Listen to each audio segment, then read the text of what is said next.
Bismillahirrahmanirrahim. Assalamualaikum warahmatullahi wabarakatuh. Perkenalkan kami dari kelompok 6 akan mempresentasikan tentang syirik dan bahayanya bagi manusia.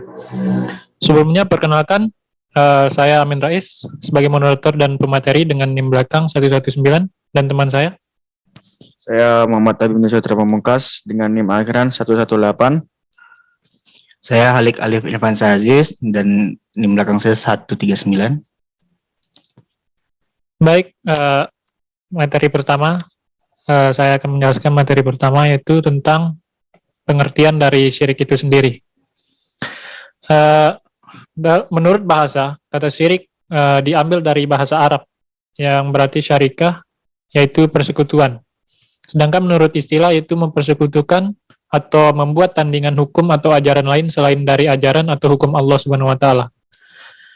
Menurut Muhammad bin Ibrahim bin Abdullah At-Tuwaijiri, pengertian syirik adalah menyekutukan Allah Subhanahu wa taala dalam rububiyahnya, uluhiyahnya, asma atau nama-nama dan sifatnya atau salah satunya. Jika seorang hamba meyakini bahwa ada sang pencipta atau sang penolong selain Allah Subhanahu wa taala, maka ia telah musyrik. Selanjutnya macam-macam bentuk syirik. Ada dua bentuk syirik, yaitu syirik besar dan syirik kecil. Yang pertama syirik besar atau syirik akbar.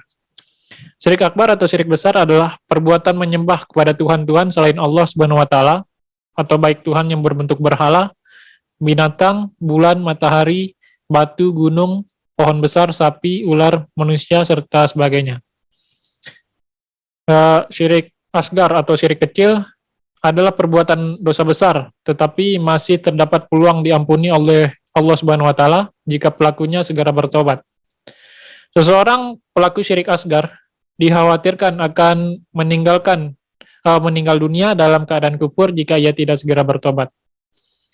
Adapun macam-macam syirik asgar, yaitu bersumpah dengan nama selain Allah Subhanahu wa taala, memakai azimat atau jimat, mantra, sihir, peramalan, dukun dan tenun, bernazar kepada Allah Subhanahu wa taala atau riya dan riya. Selanjutnya akan dijelaskan oleh Muhammad Abimanyu. Oke.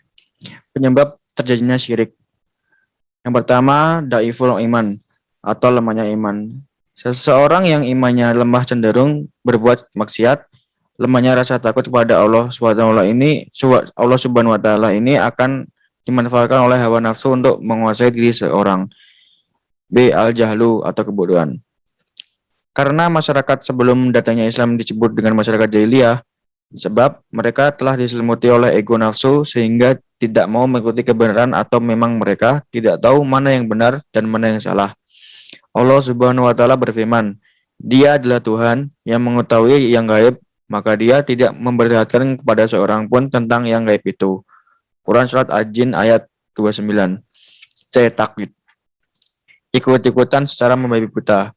Al-Quran selalu menggambarkan bahwa orang-orang yang menyekutukan Allah Subhanahu wa taala selalu memberi alasan mereka yang melakukan itu karena mengikuti jejak nenek moyang mereka atau manusia-manusia terdahulu. Materi selanjutnya akan disampaikan oleh Halik. Oke. Yang selanjutnya adalah tindakan Rasulullah SAW dalam menangkal syirik. Oke. Yang pertama ada menghayati ciptaan Allah Subhanahu wa taala. Allah Subhanahu wa taala menciptakan makhluk seperti manusia, tumbuhan, hewan dan lain-lain yang mempunyai sifat berbeda-beda. Menghayati ciptaan Allah Subhanahu wa taala akan menjadikan kita bahwa yang ada di dunia ini adalah semata-mata ciptaan Allah Subhanahu wa taala dan sebagus apapun ciptaannya adalah manusia. Ya, yang kedua adalah menghayati hukum dan sunatullah. Sunatullah adalah bukti keadilan dan keseimbangan agar manusia tidak tersesat dalam hidupnya di dunia. Allah Subhanahu wa taala menciptakan hukum agar manusia bisa terbebas dari kesesatan. Jika manusia patuh pada sunatullah, maka ia akan mudah tunduk dan takut kepada Allah Subhanahu wa taala dan tidak berbuat syirik. Oke, yang ketiga, mengikuti segala perintah Allah Subhanahu wa taala.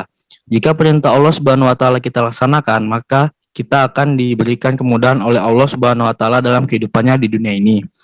Allah Subhanahu wa taala berfirman, "Hai orang-orang yang beriman, bertakwalah kepada Allah dan carilah jalan yang mendekatkan diri kepadanya, dan berjihadlah pada jalannya, supaya kamu mendapatkan keberuntungan." Quran Surat Al-Maidah ayat 35. Demikian presentasi dari kami tentang syirik dan bahayanya bagi manusia. Lebih kurangnya kami mohon maaf. Assalamualaikum warahmatullahi wabarakatuh.